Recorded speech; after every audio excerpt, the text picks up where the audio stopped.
আলাইকুম এভরিওয়ান, আপনারা সবাইকে কেমন আছেন? আশা করি আল্লাহর অশেষ রহমতে খুব ভালো আছেন।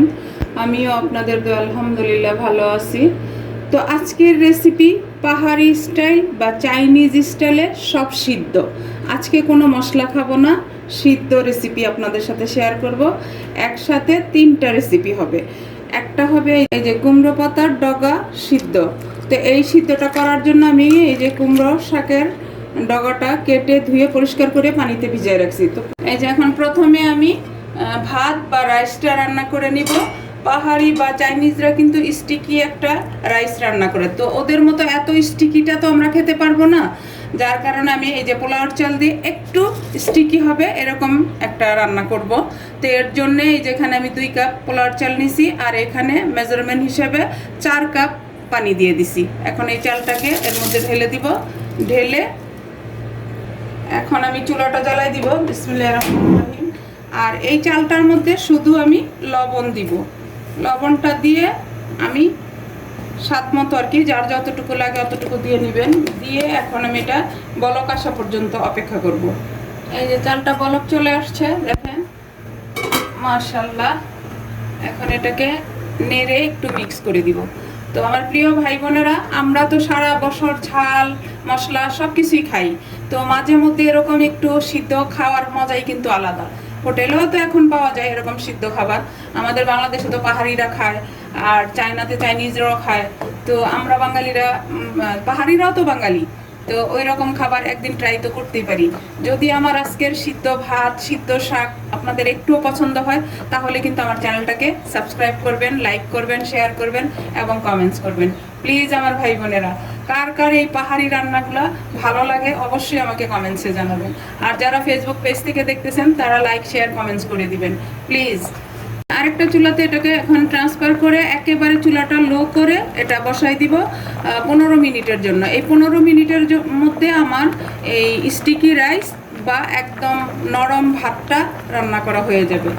তো এখন এটাকে আমি আরেকটা চুলায় ট্রান্সফার করে দিয়েছি। এই যে এখানে আমি আরেকটা ফ্রাই প্যান বসাই দিলাম। এখন চুলাটা জ্বালাই দিব, আর এর মধ্যে এই যে 1 কাপ পানি দিয়ে দিব। এখন আমি শাকটা সিদ্ধ করে নিব। তো চুলার আঁচটা কিন্তু হাই ফ্লেমে থাকবে। সিদ্ধগুলো যখনই করব তখন একেবারে হাই ফ্লেমে রাখতে হয়। আর এই খাবারগুলি কিন্তু স্বাস্থ্যকর খাবার, কিন্তু আমরা বাঙালি তো আমাদের মুখে কিন্তু এই সিদ্ধ খাবারগুলি রুচে না, কারণ আমরা ঝাল মরিচ খেয়ে অভ্যস্ত। তবে এটার সাথে তো ঝাল যাবে, সেটা হলো মরিচ ভর্তা করব। সেম পাহাড়িরা যেইভাবে খায় ঠিক আজকের খাবারটা আমি ওইভাবেই রেডি করব এবং আমরা সবাই এনজয় করব এটাকে। দেখেন আমার প্রিয় ভাই বোনেরা, আমার কুমড়ো শাকের ডগাটা কিন্তু সিদ্ধ হয়ে যাচ্ছে। আর যার হাতের কাছে এই কুমড়ো শাক বা লাউ শাক আছে, তারাই আমার রেসিপিটা ফলো করে একবার বানায় আমরা অন্য কালচারের একটা খাবার ট্রাই তো করতেই পারি, তাই না? খাবার ট্রাই করতে তো আর দোষ নাই। হয়তো বা ভালো লাগবে, হয়তো বা খারাপ লাগবে, তারপরে ট্রাই তো করা দরকার, তাই না? তো এখন এই পর্যায়ে আমি দিয়ে দিব স্বাদ মতো লবণ। এই যে স্বাদ মতো লবণটা দিয়ে দিলাম। যেহেতু এখানে পানি আছে এই জন্য একটু বেশি দিলাম লবণটা। এখন এটাকে আর একটু সিদ্ধ করব আমি। দেখেন কালারটা কিন্তু সবুজে আছে। আর এই খাবারগুলি তো আমি আবারও বলি অনেক স্বাস্থ্যকর একটা খাবার। যারা ডায়েটে আছেন তারা কিন্তু এগুলি খেলে তাদের ডায়েটটা একদম পরিপূর্ণভাবে হয়ে যাবে। আর এই শাকটা বা এই ডগাগুলি যখন সিদ্ধ করবেন তখন চুলার আঁচটা হাই ফ্লেমে থাকবে। তো এই যে এখন মোটামুটি সিদ্ধ হয়ে গেছে, আর পুরোপুরি সিদ্ধ হবে না কিন্তু। এই যে চুলার আঁচটা যদি হাই ফ্লেমে থাকে তাহলে এই শাকটার কালারটা সবুজই থাকবে। একেবারে সেম পাহাড়িরা যেরকম খায়, ওরা তো একটু কাঁচা কাঁচা খায়, আমি একটু বেশি করেই সিদ্ধ করলাম যেহেতু আমার ছেলে মেয়েরাও খাবে। তা ওরা তো আর কাঁচাটা পছন্দ করবে না, যার কারণে আমি একটু বেশি করে করলাম। অত বেশিও না, মানে মোটামুটি সিদ্ধ করে নিছি। তো এখন আমি এটাকে নামাই নিব। এটা নামায়া দেখেন আপনারা, এই যে দেখেন এটা নামায়া তারপর আমি মরিচ সিদ্ধ করব, মরিচের ভর্তাটা এটার সাথে খাওয়ার জন্য। দেখেন মাশাল্লাহ মাশাল্লাহ লুকটা দেখেন। তো আমি এখন এটা নামাই নেই, নামায়া তারপর আমি মরিচটা আবার কিভাবে করি সেটাও আমি আপনাদের সাথে শেয়ার করতেছি। এই যে ফ্রাই প্যানটা বসাই দিলাম। এখন এখানে আমি মরিচগুলো সিদ্ধ করে নিব। পাহাড়িরা যেভাবে মরিচের ভর্তাটা করে আমি ঠিক সেমভাবেই করব। করে আমি ওই সিদ্ধ ভাত বা স্টিকি রাইস দিয়ে ওই শাক সিদ্ধটা দিয়ে খাওয়ার জন্য। তো এখন আমি এই যে ফ্রাই প্যানটা এই জন্য বসাই দিছি। এখানে এই যে আমি হাফ কাপ পানি দিয়ে দিব। এখন এই পর্যায়ে আমি এই যে দেখেন এখানে 25 থেকে 30টা কাঁচামরিচ নিছি, একটু ঝাল কমের মধ্যেই নিছি, আর 2টা পেঁয়াজ এভাবে কেটে নিছি। তো পেঁয়াজটা কিন্তু ওরা অনেক সময় দেয়, আবার অনেক সময় দেয় না। তো আমরা তো বাঙালি, যেহেতু আমরা একটা নতুন খাবার ট্রাই করব, তার জন্য আমরা একটু টেস্ট চেঞ্জ তো করতে পারি। তো এখন আমি মরিচগুলো দিয়ে দিব, এই যে, আর পেঁয়াজটাও দিয়ে দিব, দিয়ে এটাকেও আমি সিদ্ধ করে নিব। একটা নতুন খাবার, আমরা বাঙালিরা কিন্তু সিদ্ধটা কমই খাই, যার কারণে এটা ট্রাই করলে খারাপ লাগবে না, আশা করি ইনশাল্লাহ ভালোই লাগবে। তো আমার প্রিয় নতুন রাঁধুনি, নতুন প্রজন্মের যারা আছেন তাদের উদ্দেশ্যে বলি, এইসব খাবারগুলি মাঝে মধ্যে আমরা ট্রাই করলে মন্দ হয় না, তাই না? এই যে দেখেন আমি মরিচ পেঁয়াজ সিদ্ধ করে নিলাম। পাহাড়িরা কিন্তু পাহাড়ি একটা ধান্না মরিচ বলে, সেটা দিয়ে বানায়। এখানেও মাঝে মধ্যে এখানে লুলু মার্কেটে পাওয়া যায় ওই মরিচটা, কিন্তু ওইটা অনেক ঝাল। যদি কখনো পাই সেটাও আমি আপনাদের সাথে শেয়ার করব, সবসময় আসে না, খুব কম। এই যে দেখেন এখন মরিচ পেঁয়াজটা সিদ্ধ করা হয়ে গেল।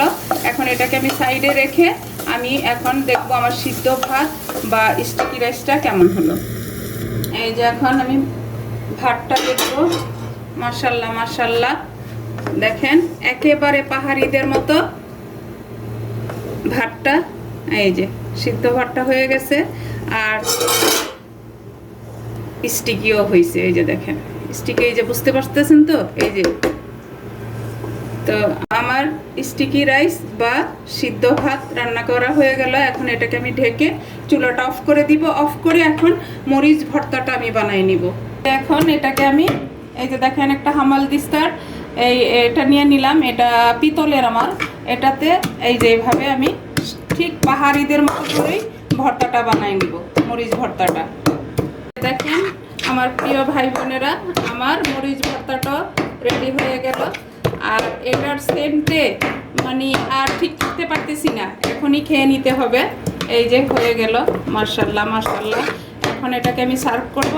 সার্ভ করে আপনাদের সাথে শেয়ার করতেছি আজকে পাহাড়ি স্টাইলে বা চাইনিজদের স্টাইলে সিদ্ধ ভাত, সিদ্ধ সবজি আর সিদ্ধ মরিচের ভর্তা কেমন হলো। এই যে দেখেন আমার প্রিয় ভাই বোনেরা, হয়ে গেল আমার সিদ্ধ শাক আর মরিচ ভর্তা, আর হলো কলিজা সিদ্ধ মানে ভাজা আর কি, এটা তো কোনো মশলা নেই। আর এখানে হলো স্টিকি রাইস বা সিদ্ধ ভাত। দেখেন মাশাল্লাহ মাশাল্লাহ, লুকটা দেখেন।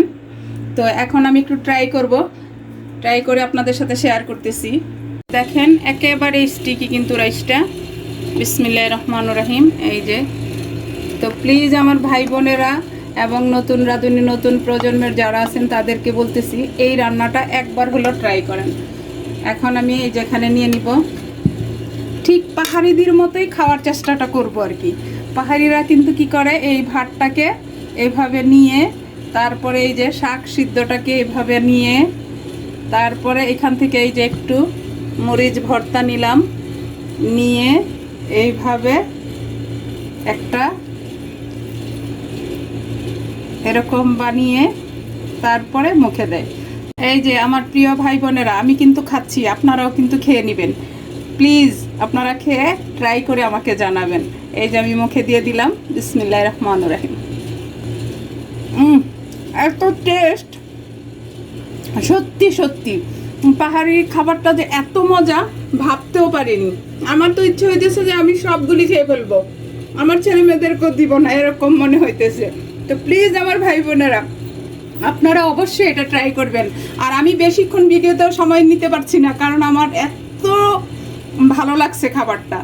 তো প্লিজ কার কার ভালো লাগে আমাকে কিন্তু অবশ্যই জানাবেন। তো আজকে আমার পাহাড়ি স্টাইলে সিদ্ধ শাক, সিদ্ধ ভাত, সিদ্ধ মরিচের ভর্তা রান্না করা শেষ হয়ে গেল। আমি আপনাদের কাছ থেকে বিদায় নিব, আবার নতুন কোনো রেসিপি নিয়ে আসবো। আল্লাহ হাফেজ।